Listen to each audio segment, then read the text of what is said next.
Hi, it's so good to see you again. So today I have another Christmas book, and this is written by Tomie de Paolo, Strega Nona's Gifts. And this one, an important award, is the Laura Ingalls Wilder Award, and it's awarded to exceptional children's books. So we've read some Tomie de Paolo books, and you can see his art, even though it's different stories, it has the same kind of feel to it.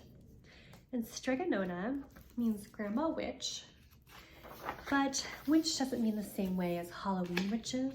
It just means that this is an old lady who has special gifts to help heal people and bring them together. This story takes place in Italy, in Calabria.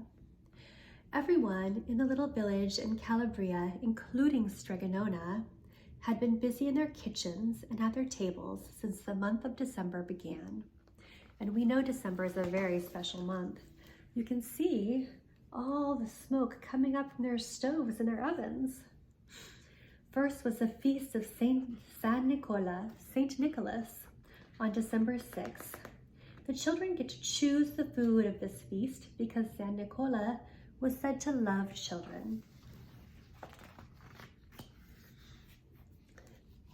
The next feast was on December 13th, the feast of San Lucia, Saint Lucy. In her honor, a special pudding was made with soft wheat berries and ricotta cheese. As the weeks went by, Strega Nona kept Big Anthony busy with errands. Look at everything he has to do. When Bambilonia had to go back to the village to help her father, Papa Bombo, at the bakery, Big Anthony had an idea. Strega Nona, Big Anthony said, since Babylonia isn't here, I'm ready to help in the kitchen. Wonder how that's gonna go. Oh, Strega Nona replied, that's very nice of you, Big Anthony. I can manage just fine. Besides, you have plenty to do. You know, Big Anthony said with a smile, you're right, Strega Nona. That was close, thought Strega Nona. December 24th, La Vigila, Christmas Eve. Every house in the village was cooking fish for the Feast of the Seven Fishes. There's no meat served on Christmas Eve, and no meat was eaten until after midnight mass. After mass, everyone climbed the little hill to Strega Nona's house for her annual Christmas feast. There were tables of food. The Zampogarni, the shepherds from Abruzzi, were there to sing. The villagers and the children danced under the stars to celebrate the birth of baby Jesus. Looks like a lot of fun. As the rosy light appeared in the sky, everyone went home for a good sleep. After all, there was still a whole week of fiesta left. On December 31st, New Year's Eve, was the feast of San Silvestro, Saint Sylvester. Big Anthony, Strega Nona said, you must eat your lentils and rice pudding, or you won't be prosperous next year if you don't. Strega Nona, Big Anthony asked, will it be all right if I go down to the village to watch the New Year's bonfire? Everyone will be there. Of course, Caro. Only be careful. When the church bells ring at midnight, hide in a doorway or under an archway. You know that people throw their old things they no longer want out the windows. I heard that Signora Anita threw her old stove last year, and it killed Signor Mayor. I'll be careful, Big Anthony promised. Oh, and don't forget, wear your red underwear. Everyone has to wear red for the new year. It brings good luck. On January 5th, the eve of the Epiphany, the Feast of the Three Kings, once again, everyone was cooking. You can see that. This time they were cooking for their animals. There was a legend that at midnight, on the eve of the Epiphany, all the animals could speak to each other. It was because the ox and the donkey kept the baby Jesus warm with their breath in the manger. So the villagers wanted to give their animals a feast. No one wanted their animals gossiping with each other about how poorly fed or mistreated they were. Strega Nona was cooking wonderful dishes for her rabbit, her peacock, her dove, and especially for her goat. Delicious smells that came out of the kitchen nearly drove Big Anthony crazy. So when Strega Nona called for him in for supper, he almost knocked down the door. But there at his place was a plate of plain pasta from Strega Nona's pasta pot. On the counter were 4 dishes. They looked and smelled so good. "What are those dishes?" Big Anthony asked. "Those are for the animals. It's a special night for them. There are carrots for the rabbit, corn cakes for the peacock, sweet seeds for the dove, and turnips stuffed with greens, and secchi for the goat. As soon as you finish your pasta, take Senor Goat's dish out to her, please." Big Anthony stopped outside the goat shed. "I'll just take a tiny taste." "Oh, that's so good," said Big Anthony as he tasted more and more. "Santo cielo, it's all gone," Big Anthony said as he looked down at the empty plate. He quickly filled the plate with hay and oats and left it at the window of the goat's shed and quickly ran away. You can see his foot there. As Strega Nona tidied up her kitchen, she thought of all the villagers and how they had worked so hard for their animals all day, and how they probably had simple suppers like she and Big Anthony. "I will give them a gift," she said as she opened her ancient book. "I will give everyone a wonderful dream, a dream about food." And sure enough, as each of the villagers drifted off to sleep, everyone seemed to turn to food. The fountain poured milk and honey. The walls turned into ricotta and mozzarella. Bedposts became sausages, and the bed sheets changed into sheets of lasagna. While the villagers were sleeping, the animals gathered in the square to tell each other what amazing food they had been given that night. "The sisters gave us the most delicious fried fish," said the cats from the convent. "What does Strega Nona give you, Senora Goat?" "I don't know.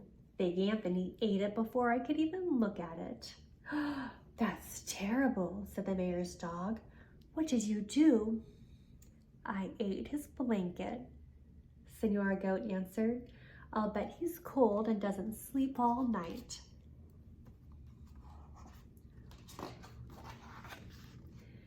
Big Anthony didn't sleep, and because he didn't sleep, he didn't dream about the wonderful food. He was not only cold, he was very hungry. The next morning, the day of the Epiphany, everyone except Big Anthony had a full stomach from the dream they received from Strega Nona. In the early afternoon, everyone gathered once again at Strega Nona's to celebrate the Feast of the Epiphany. First, everyone took a piece of cake. Whoever had the piece that had a fava bean in it became the king and or the queen of the feast. "Hooray, look," some of the men shouted. "It's Big Anthony." Big Anthony is the king of the feast.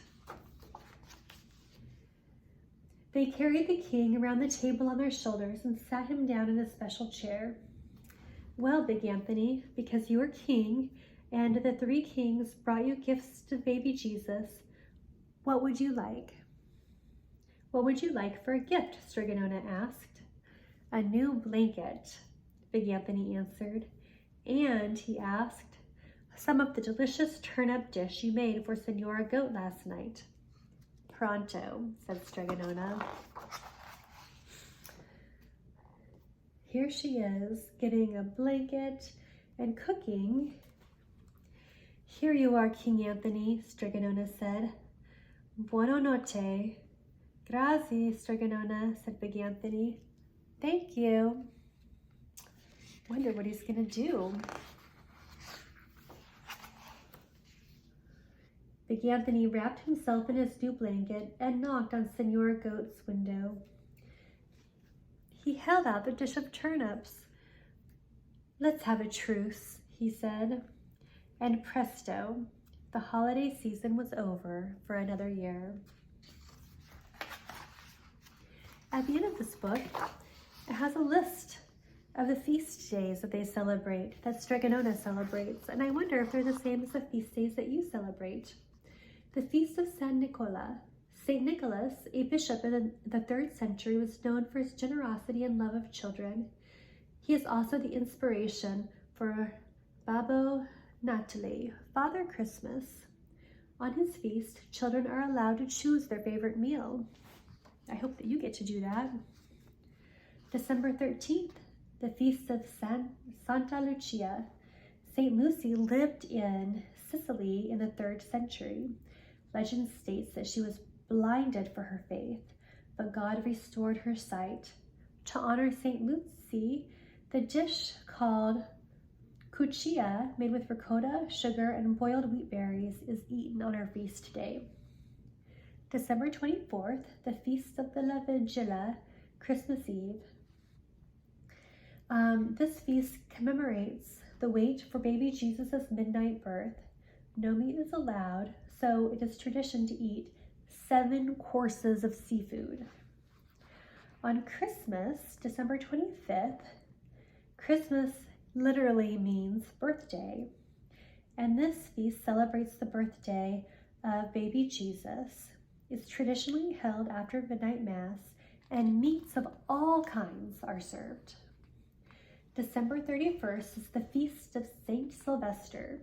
He was a 4th century pope whose feast day is on New Year's Eve. Lentils and slices of sausage are eaten because they look like coins and symbolize good fortune and the richness of life for the coming year. On January 1st, New Year's Day, Il Campano translates to top of the year. And on this day, Italians wear red underwear for good luck and gather for a huge dinner. On January 5th, the eve of the Epiphany, according to legend, it's a special night when the animals can talk, so their owners are sure to feed them well. In Calabria, it is also said that on this night, rivers and fountains run with wine and good olive oil. And then January 6th is the Epiphany. This feast commemorates the arrival of the Magi, 3 wise men who came and brought gifts to the infant Jesus, and it often includes a special king's cake. According to tradition, the cake contains a bean, and the person who finds it rules the feast.